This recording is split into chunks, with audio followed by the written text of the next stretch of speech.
tidak ada alasan menjadi seorang aktivis itu kuliahnya telat ya. Itu hanya stigma yang harus kita lawan bersama. Menjadi aktivis bahkan lebih daripada itu. Audio Jungle. Oke, bismillah. Assalamualaikum warahmatullahi wabarakatuh. Balik lagi di podcast pimpinan cabang Ikatan Mahasiswa Muhammadiyah cabang Sukoharjo.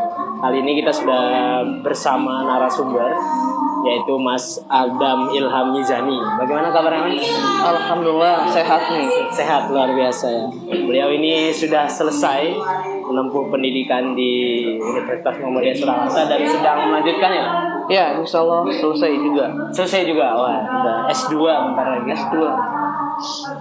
Mungkin dari riwayat pendidikan dulu gimana? Oh, boleh. Ya. Jadi langsung nih ya? Ya langsung aja, lama-lama.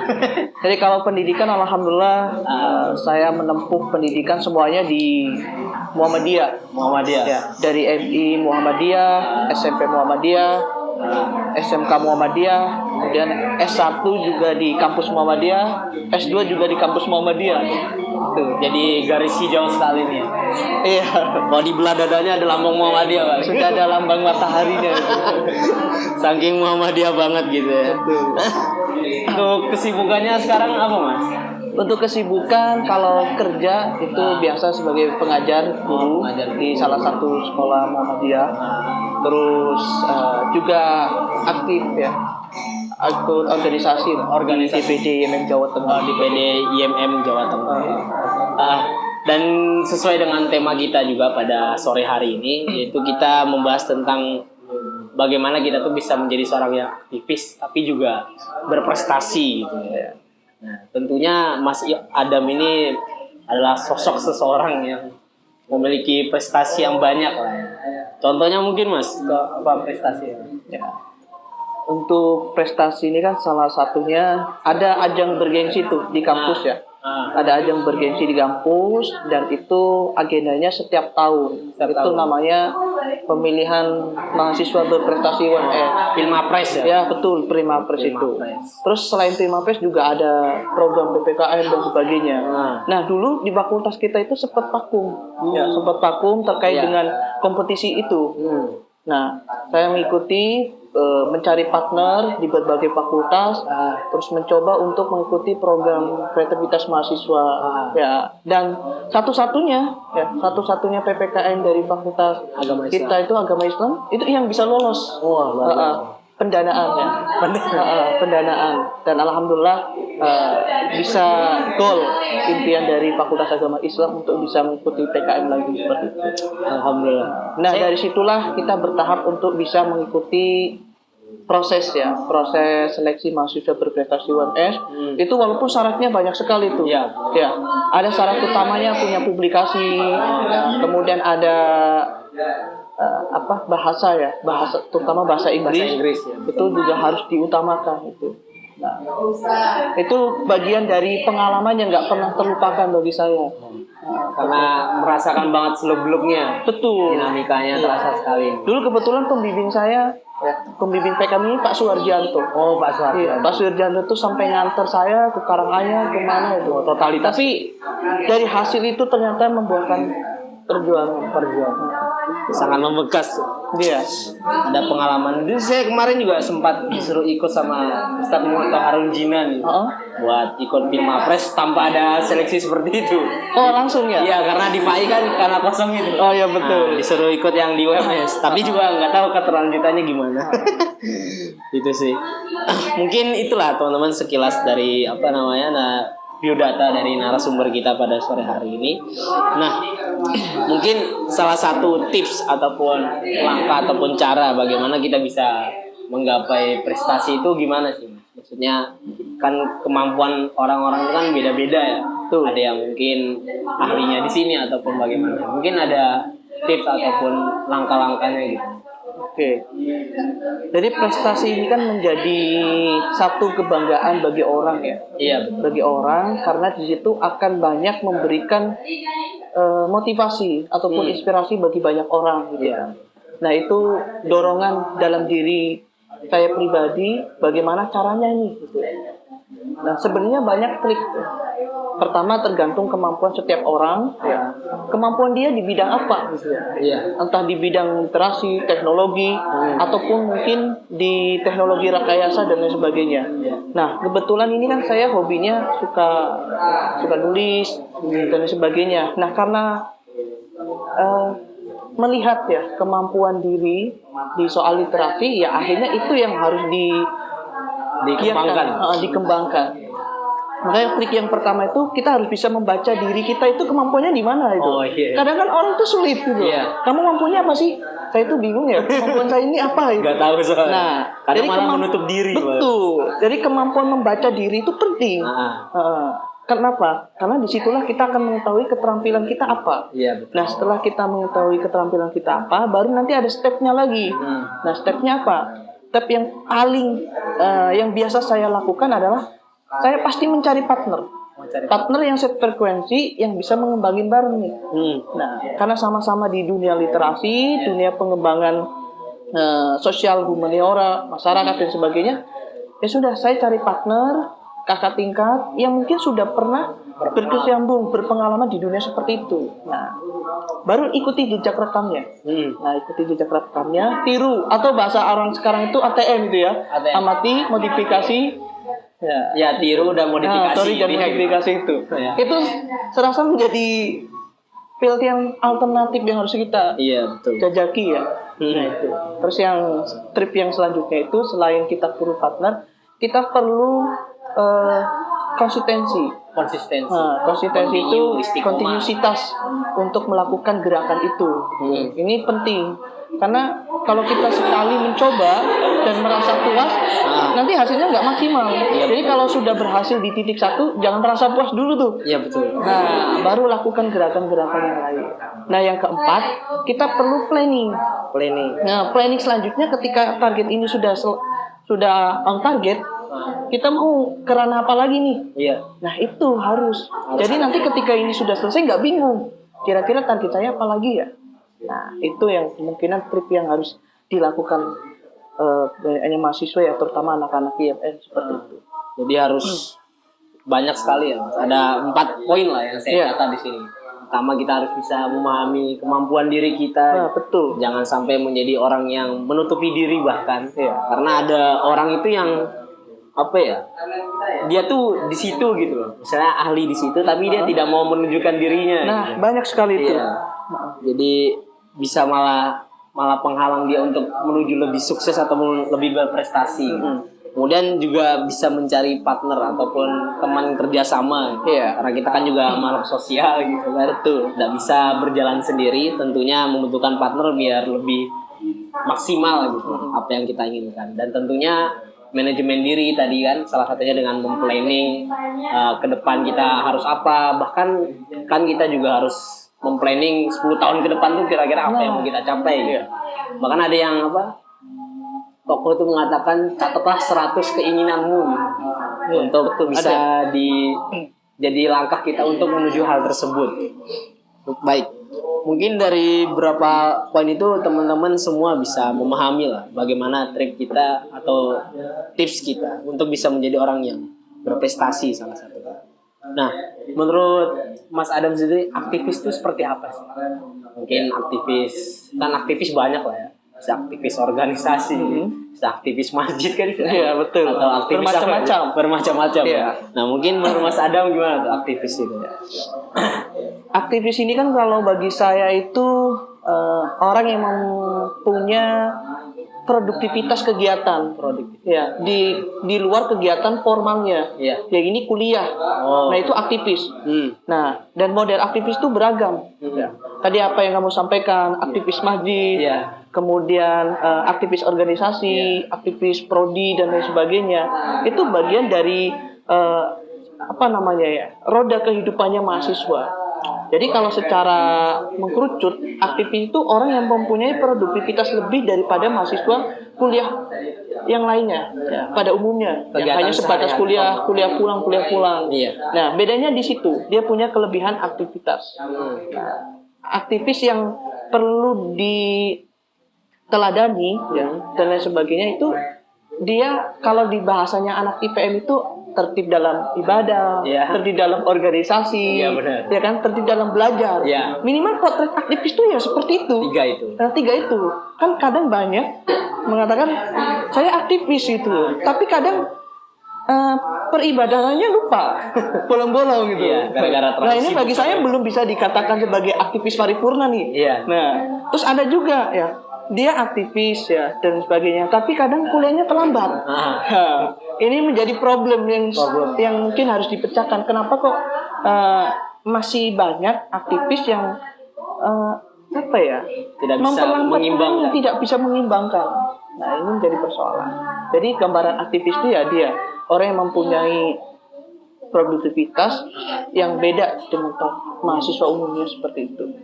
Cuman kan kadang dari aktivis ini sebenarnya banyak muncul kesadaran-kesadaran di antara mahasiswa tuh menganggap bahwasanya kita tidak boleh terlalu menyibukkan diri di luar dari hal-hal kuliah gitu. Karena takutnya nanti malah menelantarkan kita. Padahal itu kan termasuk salah satu benefit lain gitu dari kita perkuliahan, entah dari organisasi ataupun nanti kita punya channel relasi lah bahasanya buat kedepannya. Nah itu mungkin pandangan Mas Adam terkait hal tersebut sih.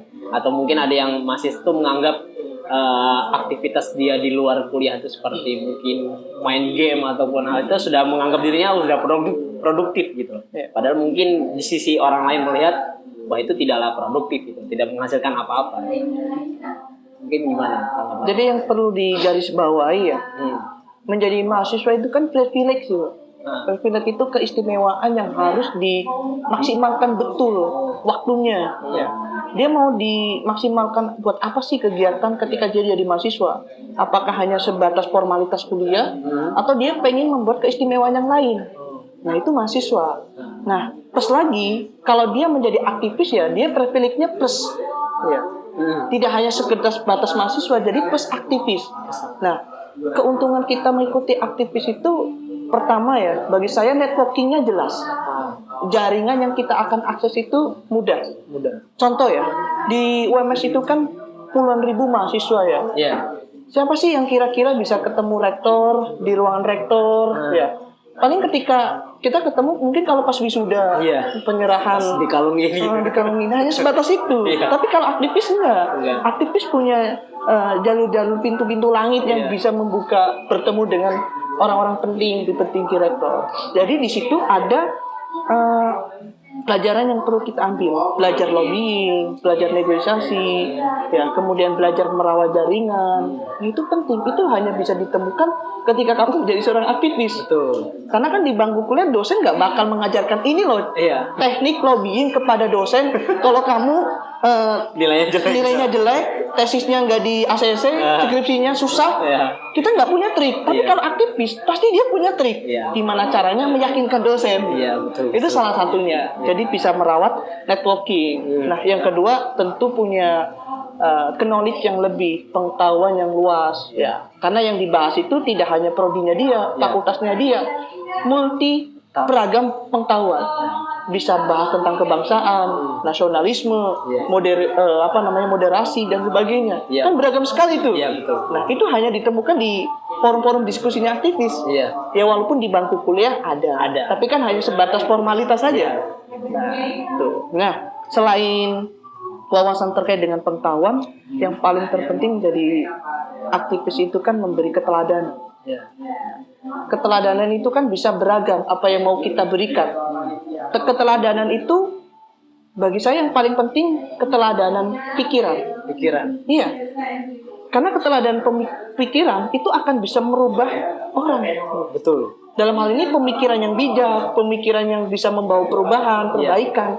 Itu bagi saya bahkan memahami hari ini kamu mengikuti sunnah Rasul. Sunnah Rasul yang seperti apa? Perilakunya atau apa? Bagi saya mengikuti sunnah itu ya sunnah yang terbaik yang mengikuti pemikirannya gitu.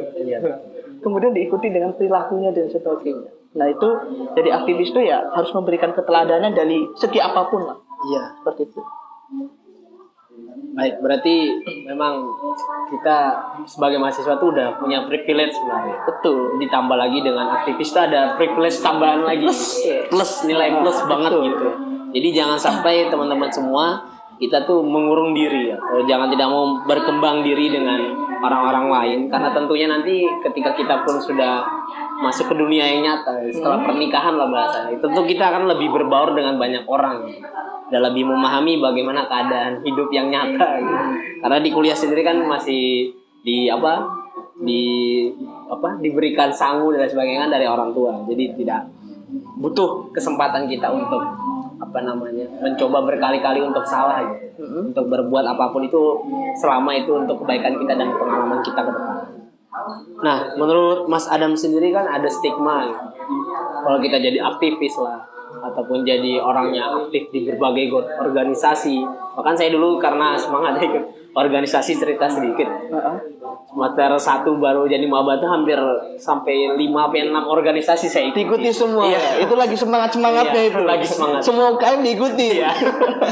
Tapi mungkin mahasiswa baru zaman sekarang mungkin malah dia menganggap itu tidaklah penting karena dia yang mengatakan menjadi aktivis itu bakal jadi tambah mumet lah atau tambah pusing lah. Nah, kira-kira menghadapi stigma tersebut, Mas Adam tanggapannya gimana? Melihat bahwasanya aktivis itu bisa membuat kuliah lebih lama, padahal kan skripsi atau tugas akhir itu kan bisa diselesaikan karena rasa malas itu sendiri sih yang dihilangkan. Karena saya sendiri alhamdulillah udah selesai kan, berarti karena malas itu memang beneran gitu. Sangat datang pas lagi pengen ngerjain tiba-tiba aja ada apalah atau apalah. Mungkin menghadapi stigma tersebut bagaimana menurut tanggapan Mas Adam? Oke. Jadi stigma menjadi seorang aktivis itu terlambat kuliah, lulusnya Lama. molor, Iya. kemudian hal-hal yang lain tidak bisa diprioritaskan dan sebagainya, itu bagi saya sebenarnya prioritas orang untuk bisa memanajeran waktunya. Ya. Jadi kalau dia memang tidak memprioritaskan sesuatu hal yang dia on targetkan, maka yang lainnya itu tidak terurus ya. Dan menganggap variabel yang lain itu menjadi notifnya negatif, gitu kan? Nah, kenapa ada stigma yang muncul seperti itu? Kita memang tidak bisa tidak bisa menyamakannya antara kondisi aktivis era reformasi bahkan sebelumnya, kemudian kondisi aktivis era instan atau era digitalisasi dan sebagainya. Ini kan ada kecenderungan. Jadi adanya teknologi itu bisa merubah sikap perilaku orang. Nah, maka aktivis pun sebenarnya dipengaruhi karena aktivitas apa yang dia geluti setiap harinya. Nah, hari ini kan aktivitas generasi sekarang kan hampir itu ada data terbaru ya. Tadi saya baca berita bahwa orang Indonesia itu orang yang paling betah scroll HP. Nah, ini hampir 5 jam. Dalam sehari. Betah sekali. Nah, artinya bahwa interaksi kita dengan teknologi itu mempengaruhi perilaku kita, mempengaruhi stigma kita. Nah, maka mungkin orang-orang yang menganggap bahwa aktivis ini nggak penting dan sebagainya, ya karena dia pertama ya tidak meniatkan untuk menjadi seorang aktivis. Yang kedua itu aktivitas dia itu memang lebih banyak untuk kegiatan-kegiatan pragmatis diri sendiri. Jadi tidak ada kecondongan untuk dia menebar kebaikan kepada teman-temannya melalui organisasi, melalui forum dan sebagainya. Nah, stigma yang lain yang harus kita lawan bahwa aktivis itu bisa dalam segala hal dan bisa tepat waktu dalam segala hal ya. Tadi kita harus memberikan contoh atau memberikan bukti otentik bahwa aktivis itu enggak apa yang kamu bilang seperti itu. Nah, maka orang lain itu akan mengikutinya. Pengaruh yang paling besar lagi itu lingkungan. Dan kalau lingkungan satu kosnya, satu kamarnya, satu kontrakannya itu orang mageran semua, jarang olahraga, ya kayak gitu terus. Iya, bakal gitu terus. Malas untuk keluar itu. Bahkan untuk ngopi-ngopi aja nggak mau lah. Mager aku. Nah, buang-buang bensin. Iya, betul. Kondisi ekonomi juga kan. Iya, kondisi kayak gitu. Berarti Dan ada hal yang memang harus dipecahkan dalam stigma kenapa orientasi mahasiswa itu setelah lulus itu hanya berkarir. Kenapa kok bisa terbentuk minat menjadi aktivis itu sedikit? Karena memang sistem yang dibangun di kampus itu kalau kita melihat salah satu pendapat tokoh pendidikan, kritik terhadap pendidikan, Paulo Freire itu kan dia bilang bahwa kayaknya ada yang miss dalam orientasi pendidikan, baik di kampus dan di instansi yang lainnya. Apa itu? Ya tadi ada dehumanisasi pendidikan. Dehumanisasi pendidikan itu apa? Ada sebuah proses yang dihilangkan dalam diri manusia. Manusia itu ternyata cenderung kepada sesuatu yang instan dan sebagainya. Nah, karena orientasinya seperti itu, adanya dehumanisasi yang dikerucutkan untuk kebutuhan-kebutuhan industri. Nah, sehingga ya dia kuliah, ijazahnya bagus, IPK-nya 4, yang penting dapat karir yang bagus. Hanya sebatas itu. Tidak ada orientasi bahwa aku selesai kuliah akan berpihak kepada banyak orang melalui gerakan-gerakan sosial. Nah, gerakan sosial ini kan bisa terbentuk dari kampus, terutama dari organisasi kampus. Jadi harus open mind terkait dengan aktivis dan mahasiswa itu harus bisa dibedakan. Berarti memang aktivis itu bisa cepat kuliah, ataupun stigma yang mengatakan aktivis itu lama kuliah itu hanyalah sebatas stigma saja, bukanlah sebuah fakta. Tinggal bagaimana kembali ke kita masing-masing bisa memprioritaskan apa yang seharusnya kita prioritaskan. Kemudian juga dari sisi lingkungan, bukanlah kita yang menjadi diwarnai, tapi kitalah yang mewarnai. Kalau bisa bahkan seperti itu. Layaknya seperti papan tulis kosong, kalau dibiarkan saja, dan tentu akan tetap putih saja kalau tidak kita mewarnai atau mengisi hal tersebut. Terus juga tadi melalui stigma bahwasanya kita terlalu terfokus bahwasanya setelah lulus kuliah itu nanti adalah berkarir saja. Padahal tentunya di samping hal-hal tersebut juga bukan hanya untuk kepribadian kita saja, tapi ke depan kebutuhan itu pragmatis pribadi enggak. Tapi ada juga kebutuhan orang-orang lain yang harus kita bantu dan kita bantu penuhi seperti itu. Nah, mungkin terakhir lah ya Mas, sekaligus sebagai penutup juga dari podcast kita pada hari ini, bahwasanya bagaimana sih menjadi seorang organisatoris ataupun juga sebagai aktivis, tapi juga seimbang memiliki prestasi yang baik. Tentu kan juga membutuhkan tips dari menjadi sekaligus aktivis, mungkin bahkan bisa mengikuti 3 organisasi dalam satu waktu, Bahkan mungkin 10 ya. sampai 10 itu mungkin udah pusing kepala. Dan juga disambil tetap berprestasi. Bahkan ada baru yang saya baca di berita itu, ada siapa? Yahya Ishak yang memiliki titel sampai berapa banyak, ratusan itu ya. sampai ratusan, sampai nulis nama sendiri aja mungkin sudah pusing. Betul. Nah, itu kan salah satu bukti bahwa dia menjadi seorang aktivis tapi juga berprestasi. Mungkin ada saran terakhir gitu Mas buat teman-teman semua. Oke. Untuk bisa mengimbangkan dalam kategori menjadi aktivis dari mahasiswa yang berprestasi, ya itu banyak jalan, ya banyak pintu yang bisa kita buat gitu ya. Pertama, kita harus mempunyai mapping goal orientasi ya. Goal orientasi kita itu apa sih ketika jadi mahasiswa? Gitu. Nah, dulu saya punya target tuh.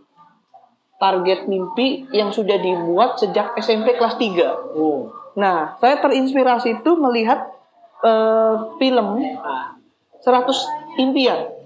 Nah, itu kayaknya sebuah film dokumenter yang sangat familiar saat itu.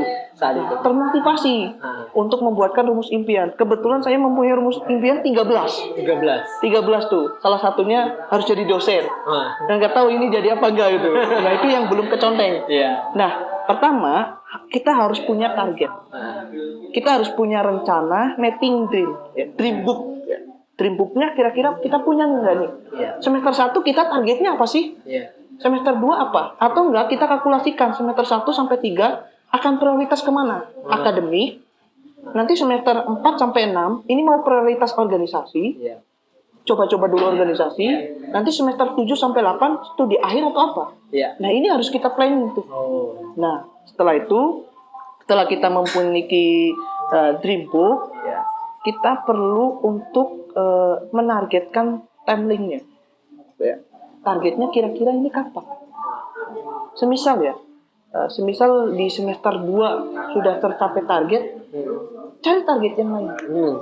Itu penting. Jangan pernah puas ini. Iya, intinya jangan merasa puas kalau kamu sudah berhasil di titik yang satu. Iya. Kalau udah merasa puas, nanti yang lainnya nggak mau dilanjutin lagi tuh. Iya, benar. Udah malas itu. Iya. Udah ria duluan itu.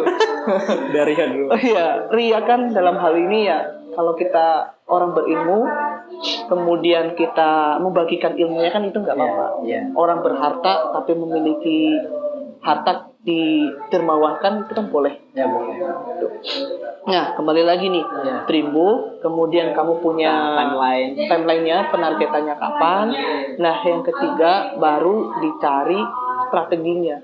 Nah, strategi ini penting. Misal ya, saya punya target dulu harus jadi pembicara 100 kali jadi pembicara selama mahasiswa. Oh iya. Nah, sekarang baru 70. Baru 70, kurang 30. Nah, itu gimana caranya? Nah, orang akan melihat kemampuan kita itu di mana dari situ. Ya, oh ternyata kemampuan saya di sini. Ya, itu terus diasah. Orang akan melihat, oh ya, Mas Abdan ini ternyata kemampuannya di retorikanya nih. Iya. Ya, di publikasinya dan sebagainya. Sorry, di publiknya. Public speakingnya. Iya. Orang akan melihat itu. Iya. Dan akan menjadikan kamu menjadi pembicara. Asal terus itu. Nah, karena punya target dari 100 itu baru 70, berarti kan ada 30. giat untuk melaksanakan lagi. Nah, terus strategi yang lain selain mengasah kemampuan, ya, itu ngecek ya. Kira-kira kenapa sih kok target ini nggak tercapai? Kendalanya apa? Introspeksi gitu ya. Nah, atau melakukan evaluasi lah. Iya. Itu yang perlu dilakukan. Nah, yang terakhir yang perlu untuk mengimbangkan ini adalah dari setiap aktivitas itu harus memberikan perubahan, baik buat diri kita, buat orang lain. Itu penting. Iya. Jangan sampai target-target yang kita lakukan itu perubahannya untuk diri kita sendiri. Iya. Tidak ada impact buat orang lain. Iya. Nah, itu seperti nggak balance, nggak imbang. Nggak imbang. Kayak lunas anpomlinas gitu. Iya, betul. Nah, mungkin itu sih. Baik teman-teman itu semua, bahwasanya sekilas sedikit pembicara kita pada sore hari ini, bagaimana kita bisa menjadi seorang yang aktivis, tapi juga menjadi seorang yang berprestasi juga, entah itu di bidang akademik ataupun bidang-bidang lainnya. Mungkin itulah sedikit pembicara kita pada sore hari ini. Mungkin ada satu kalimat Mas, motivasi buat teman-teman. Apa? Kalimatnya, tidak ada alasan menjadi seorang aktivis itu kuliahnya telat ya. Itu hanya stigma yang harus kita lawan bersama. Menjadi aktivis bahkan lebih daripada itu.